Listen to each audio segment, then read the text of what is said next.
नमस्कार दोस्तों, real horror stories में आपका स्वागत है। आज मैं आपके लिए लेकर आया हूँ उमर जहाँ कहानी का 13वां हिस्सा। कहानी शुरू करने से पहले आपसे गुजारिश है कि आप हमारे चैनल रियल हॉरर स्टोरीज़ को सब्सक्राइब करके बेल नोटिफिकेशन को ऑन कर दें। तो चलिए ज़्यादा देर ना करते हुए शुरू करते हैं आज की अपनी कहानी।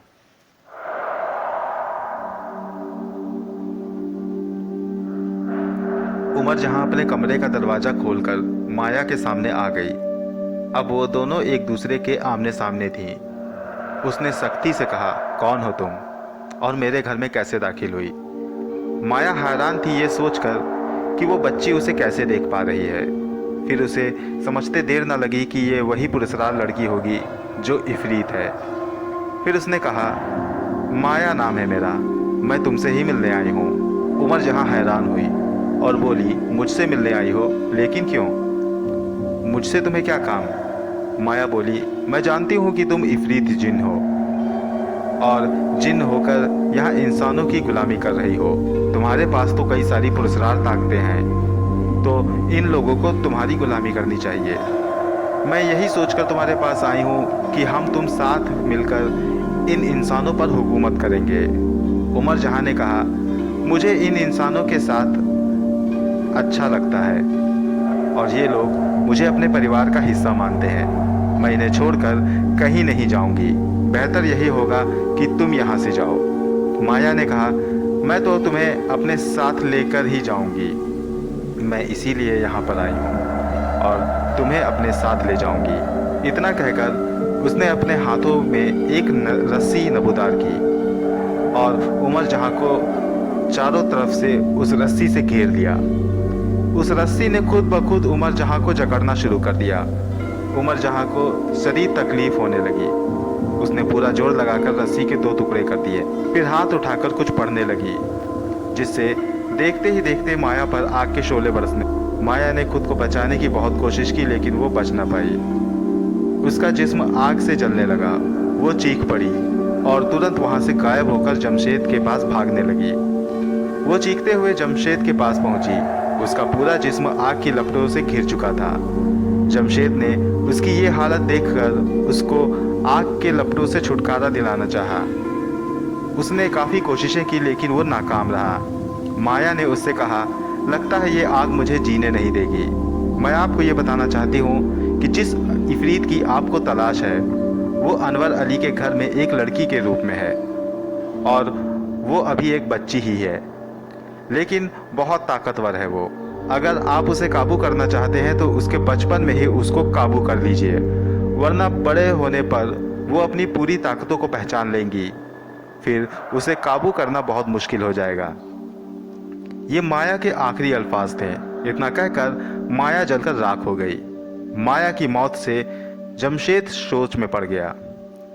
वो ये तो जान गया था कि उस घर में इफरीत है और एक लड़की के रूप में रह रही है, लेकिन वो ये नहीं समझ पाया था कि अनवर अली के घर की किस लड़की के रूप में वो जिन है। अनवर अली के यहाँ 3 बच्चियाँ थीं। कासिम ने उससे कहा, जमशेद अब क्या होगा? उसने तो माया को भी मार दिया। जमशेद ने कहा, माया कोई साधारण औरत नहीं थी, वो एक चुड़ैल थी। उसमें कई शैतानी ताकतें थीं। उसको मारना बड़े बड़े लोगों के बस की बात नहीं थी, लेकिन एक जिन्न ने, जो अभी बच्ची है, उसने माया को खत्म कर दिया। इसे काबू में करना आसान नहीं होगा। तो अब क्या उसे मात देने का कोई रास्ता नहीं है? कासिम ने डरते हुए पूछा। जमशेद ने कहा, रास्ता खोजना होगा और मुझे सिर्फ एक रास्ता समझ आ रहा है। कौन सा रास्ता? उस्मान ने धीरे से पूछा। जमशेद ने कहा, इस तरह जैसे लोहे को लोहा काटता है, उसी तरह इफरीत को इफरीत ही काबू कर पाएगा। मुझे भी किसी इफरीत जिन को हासिल करना होगा, लेकिन इफरीत का अमल करना मौत को दावत देने के बराबर है। तो हम क्या करेंगे? कासिम ने पूछा। जमशेद बोला, कुछ भी हो, मैं इसे हासिल जरूर करूंगा। इफरीत हासिल करने के बाद ही मैं उस बच्ची के सामने जाऊंगा। इतना कहकर जमशेद अपनी जगह से उठा और अपने कपड़े के गट्ठर से एक किताब निकाली और वहीं बैठकर उसके पन्ने पलटने लगा। कासिम और उस्मान भी उसके पास आ गए। वो किताब अजीब सी भाषा में लिखी गई थी। जमशेद उसका एक एक पन्ना पलट कर देख रहा था। उस्मान ने कहा, भाई जमशेद, ये क्या लिखा है? जमशेद बोला, इसको मेरे गुरु ने लिखा है। इसमें कई सारी तंत्र साधनाएं हैं। मैं देख रहा हूँ कि इफरीत को काबू करने का कोई अमल लिखा है मेरे गुरु ने या नहीं। वो आहिस्ता आहिस्ता पन्ने पलटता रहा। फिर वो एक पन्ने पर आकर रुका। उस पन्ने पर अजीबोगरीब चित्र बने हुए थे। जमशेद खुशी से उछल पड़ा और बोला, मिल गया। उस्मान बोला, क्या मिल गया? उसने कहा, इफरीत पकड़ने का अमल मिल गया। कासिम ने कहा, क्या लिखा है इस किताब में? कैसे पकड़ेंगे इफरीत को? फिर जमशेद ने उस किताब को पढ़ना शुरू किया। उस किताब में कुछ यूं लिखा था, इंसान के साथ साथ इस दुनिया में जिन्नातों का भी वजूद है। इन जिन्नातों की कई किस्में होती हैं। उसमें से एक किस्म है इफरीत जिन। ये जिन्नाती कौम दूसरी सबसे ताकतवर प्रजाति है। इनकी ताकतों का अंदाज़ा नहीं लगाया जा सकता। ये पैदाइशी बहुत ताकतवर होते हैं और बड़े होने के साथ अपनी ताकतों में इजाफा कर लेते हैं। ये अक्सर अपने काबू में कई जिन्नात कर सकते हैं। आम जिन्नातों को कुछ अमल करके काबू किया जा सकता है, लेकिन इफरीत को काबू करना सबके बस की बात नहीं है। इफरीत का अमल करने वाला व्यक्ति, उसकी जिंदा रहने की गुंजाइश मात्र समुद्र के पानी के बूंद के बराबर होती है, मतलब कि ना के बराबर। अमल के दौरान ये अमल करने वाले को तकलीफ पहुंचाते हैं। अगर इंसान हिम्मत ना हारे तो वो सही तरीके से इफरीत को काबू कर सकता है। जिसको काबू करने का अमल इस प्रकार है। सबसे पहले जिस करना है, उस व्यक्ति के जिस्म में कोई ताजी चोट या खरोच ना हो, वो किसी बीमारी से ग्रस्त ना हो। अमल करने वाले को अमल पे पूरा यकीन करके ही अमल शुरू करना पड़ेगा। अमल करने के लिए किसी एक दिन का चुनाव कर लें, फिर एक जगह का इंतजाम करें जहां आपको अमल करना है। जब तक आपका अमल चलता रहेगा तब तक आपको बहुत मामूली खाना खाना होगा और कम से कम लोगों से बात करनी होगी। बेहतर यही होगा कि किसी से ना बोलें, ना ही किसी से मिलें। अपनी एकांत जगह पर शांत रहें। अमल रात के वक्त शुरू करना है। अमल के लिए एक चाकू, एक दिया और बिल्ली की रीढ़ की हड्डी की ज़रूरत होगी। फिर एक ऐसी कब्र का इंतजाम करना है जिस पर कोई आता जाता ना हो। उस कब्र को खोदकर उसमें बैठकर अमल शुरू करना होगा। कब्र के अंदर की लाश को अपने सामने रखें या फिर उस लाश के ऊपर बैठकर दुआ पढ़कर अपने चाकू पर दम करें और चाकू का हिसार बना लें। फिर दुआ पढ़ते हुए दिया जलाएं और अपने सामने रखें। फिर लाश के पास बिल्ली की हड्डी गाड़ दें। अब अपना अमल पढ़ना शुरू करें।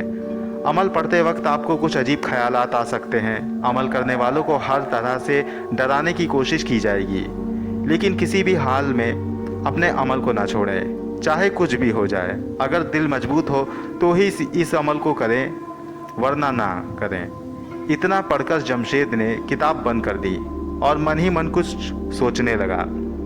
कासिम ने उससे कहा, अब क्या करोगे दोस्त?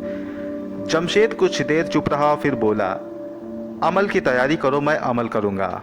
उन लोगों ने अमल की तैयारियां शुरू कर दी। जमशेद उस्मान और कासिम के साथ दूसरे कब्रिस्तान में गया।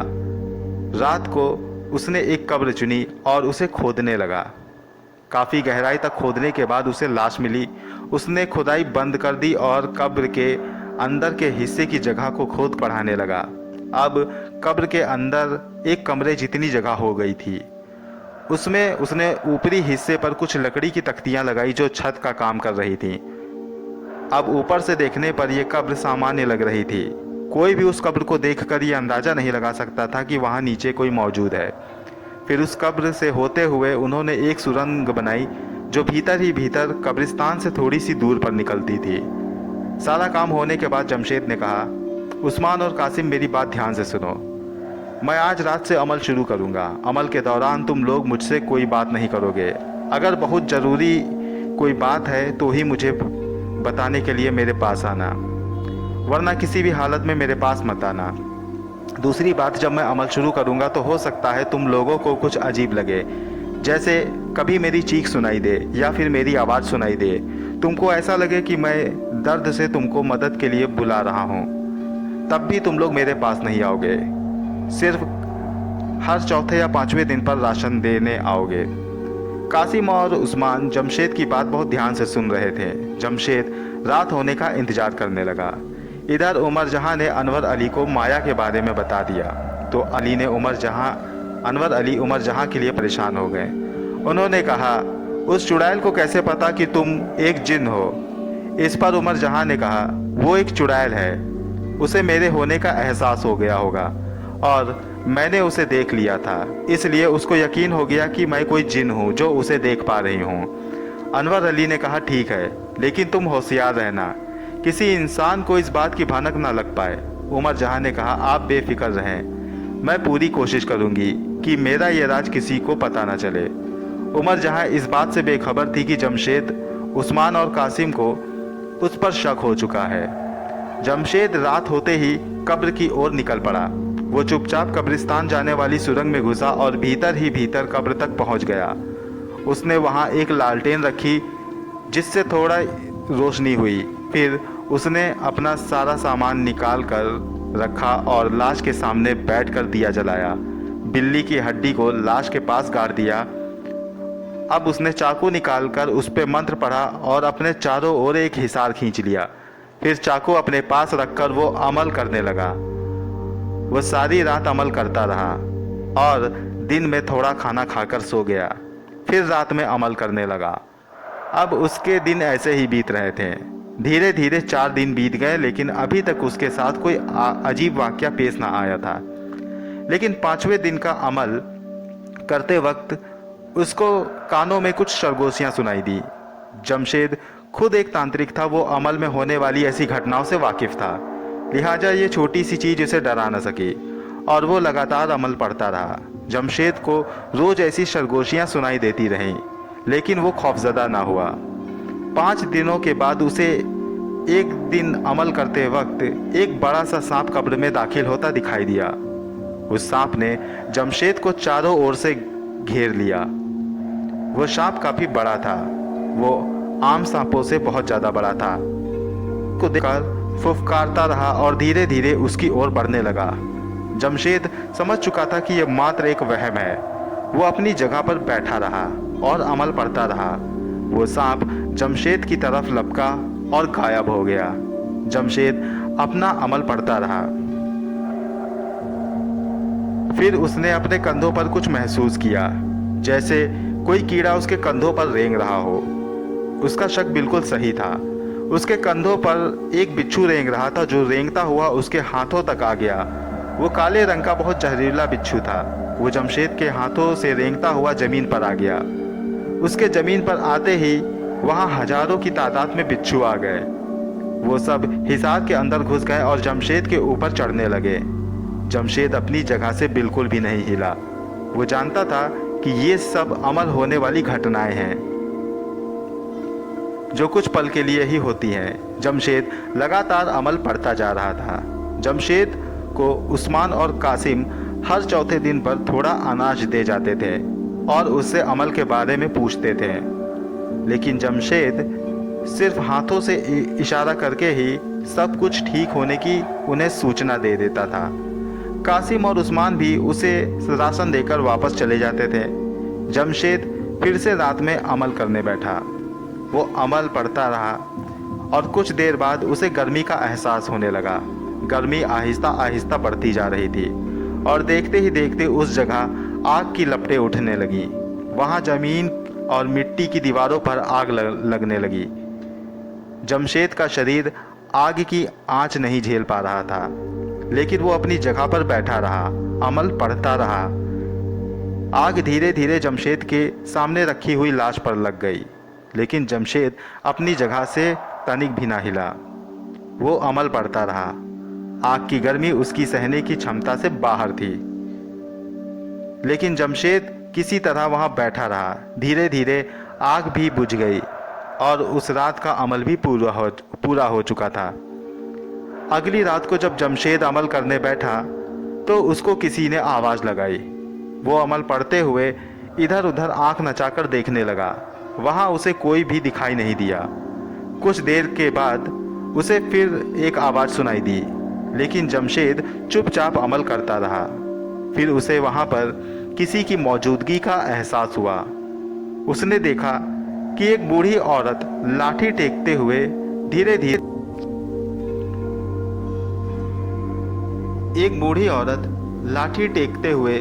धीरे धीरे उसके सामने आ गई और उसे बुलाने लगी। लेकिन जमशेद ने अमल पढ़ना बंद नहीं किया। वो बूढ़ी औरत शक्ल से काफ़ी भयानक लग रही थी। उसने अपने पास एक कपड़े का कट्ठर भी रखा था। उस औरत ने उस कट्ठर को खोला और उसमें से कपड़े में लिपटे हुए 2 इंसानी खोपड़ियों को बाहर निकाला और उन खोपड़ियों का मुंह जमशेद की ओर कर दिया। जमशेद ने देखा कि वो दोनों खोपड़ियाँ उनके दोनों दोस्त उस्मान और कासिम की थीं। जमशेद ने सोचा कि ये भी अमल की वजह से ऐसा मुझे दिख रहा है, जबकि सच में ऐसा कुछ नहीं है। जमशेद इस मामले में एक तजुर्बेदार आदमी था, लेकिन वो इफरीत का अमल पहली बार कर रहा था। इफरीत के अमल में कभी कभी आंखों के सामने की सच्चाई हमें झूठ लगने लगती है। वो होती तो सच्चाई है, लेकिन अमल करने वाला इस सच्चे अनजान रहता है। जमशेद भी इसी सोच में था कि वो सच्चाई देख रहा है या फिर उसका वहम है ये। वो औरत उन खोपड़ियों को निकालने के बाद एक चाकू निकालकर उसे साफ करने लगी। उस चाकू में खून लगा था। वो चाकू साफ करके अपनी जगह से उठी और जमशेद की ओर बढ़ने लगी। जमशेद अपनी जगह से 1 इंच भी ना हिला। वो अपना अमल करता रहा, हालांकि वो कशमकश में था कि ये सच्चाई है या फिर वहम। उसने अपनी जान की परवाह ना करते हुए अमल पढ़ना जारी रखा, लेकिन वो औरत जमशेद के बिल्कुल करीब आ गई। उसने हैबतनाक निगाहों से जमशेद को देखा, लेकिन जमशेद उसकी आंखों में आंखें डाले अमल पढ़ता रहा। फिर उस औरत ने हवा में अपना हाथ लहराया और एक ही झटके में जमशेद की गर्दन को उसके धड़ से अलग कर दिया। दोस्तों, ये कहानी जारी है। इस कहानी का अगला भाग मैं जल्द आपके पास लेकर आऊँगा। कहानी आपको कैसी लग रही है हमें कमेंट बॉक्स में लिखकर ज़रूर बताएं। मिलता हूँ अगली बार इसी कहानी के अगले भाग के साथ। तब तक के लिए गुड बाय।